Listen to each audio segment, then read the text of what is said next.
আমাদের এই সেই বড় রাস্তার বেহাল দশা। এই রাস্তা দিয়ে টাঙ্গাইল, ঘাটাইল, মদিপুর, সখীপুর লক্ষ লক্ষ কর্মজীবী মানুষের সারাদিন সারা রাত্র যাতায়াত করে থাকে। অসুস্থ রোগী, বয়সবৃদ্ধ যারা আছে সকলে যাতায়াত করি আমরা, কিন্তু সারাক্ষণ ভয়ে আতঙ্কের মধ্যে থাকতেও এই বুঝি আমাদের গাড়িটা না উল্টে গেল।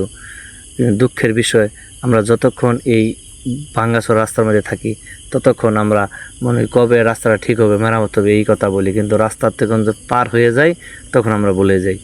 সকলেই যদি আমার এই ভিডিওটা লাইক শেয়ার করে দিই তাহলে কর্তৃপক্ষের দৃষ্টি আকর্ষণ করতে পারবো, ওনারা দ্রুত সম্ভব রাস্তাটা মেরামত করতে পারবে।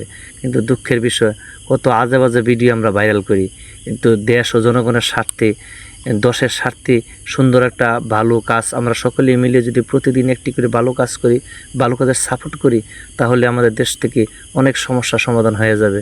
আসুন না ভালো মনের অধিকারী হই, আমরা এই ভিডিওটা সকলে মিলে এত সাপোর্ট করে দিই যাতে আমাদের রাস্তাটা অতি দ্রুত সম্ভব মেরামত হয়ে যায়।